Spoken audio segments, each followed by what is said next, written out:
नमस्कार, मैं हूं रिजवान अंसारी और आप देख रहे हैं भारत। इंडिया पाकिस्तान के बीच चल रहा संघर्ष अब थम चुका है। दोनों ही देशों ने सीज फायर पर अपनी सहमति बनाई है। 4 दिन तक लगातार ड्रोन अटैक, मिसाइल हमलों और फाइटर जेट से दागे गए बमों के बाद अमेरिका की दखल से इंडिया पाकिस्तान के बीच शांति बहाली हुई है। बड़ी बात यह है कि ये समझौता भारत की शर्तों पर हुआ है। साथ ही सवाल यह भी है कि आखिर चौथे दिन ऐसा क्या हुआ कि मरते दम तक युद्ध लड़ने की गीदड़ भपकी देने वाले पाकिस्तान ने पीछे हटने का फैसला लिया। सूत्रों की माने तो भारत का सब्र का बांध टूटता हुआ देख पाकिस्तान पूरी तरह से बौखला गया। पाकिस्तान को डर था कि भारत अब कुछ ऐसा करने जा रहा है जिससे पाकिस्तान में भयंकर तबाही आ सकती है। ऐसे में पाकिस्तान ने झुकने में ही अपनी भलाई समझी। आज के इस वीडियो में जानेंगे कि आखिर क्यों हमेशा से हिंदुस्तान से जंग करने की बात करने वाले पाकिस्तान ने 4 दिनों में ही इंडिया से समझौता कर लिया। 10 मई की सुबह इंडियन एयरफोर्स के विमानों ने पाकिस्तान एयरफोर्स के प्रमुख ठिकानों को निशाना बनाकर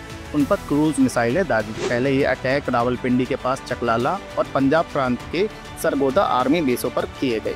ये दोनों ही आर्मी बेस पाकिस्तान एयरफोर्स के लिए रणनीतिक विमान और गोला बारूद रखते हैं। हिंदुस्तान की इस एयर स्ट्राइक से पाकिस्तान का भारी नुकसान हुआ। पता यह भी चला कि इन एयरबेस पर हमले के बाद वहां के रनवे और भारी पाकिस्तानी मिसाइलों का भी नुकसान हुआ। इस हमले के तुरंत बाद ही पाकिस्तानी खुफिया एजेंसी ISI ने पाकिस्तान डिफेंस नेटवर्क पर हाई अलर्ट के मैसेज फ्लैश होते हुए देखे। यह मैसेज था कि भारत का अगला निशाना पाकिस्तान के परमाणु कमांड और नियंत्रण ढांचे को ढाना हो सकता है। खबर यह सामने आई कि भारत का अगला निशाना रावलपिंडी है, जो पाक आर्मी का हेडक्वार्टर भी है। इसी समय पाकिस्तान ने तुरंत बीच बचाव के लिए अमेरिका से संपर्क किया। बताया यह भी जा रहा है कि पहले तो अमेरिका ने दोनों देशों के साथ न्यूट्रल रहने की बात कही, लेकिन जब बात परमाणु हथियारों तक जा पहुंची तो US ने इस्लामाबाद को कड़ा संदेश दिया और कहा बिना किसी देर के पाकिस्तान सैन्य हॉटलाइन का इस्तेमाल करे और इंडिया से सीज फायर पर तत्काल रूप से बात करे। 10 मई की दोपहर तक जब इंडिया ने पाकिस्तान के कई बड़े हमलों को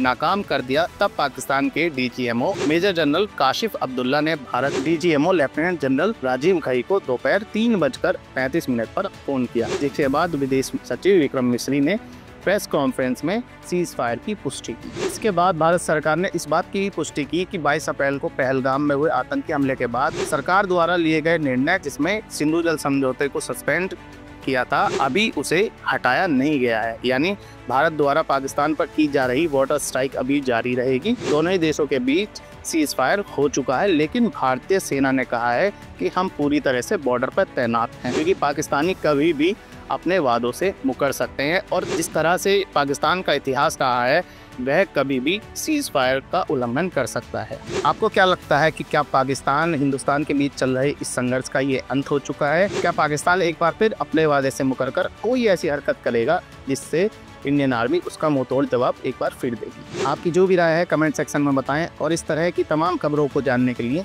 बने रहें भारत लोक के साथ।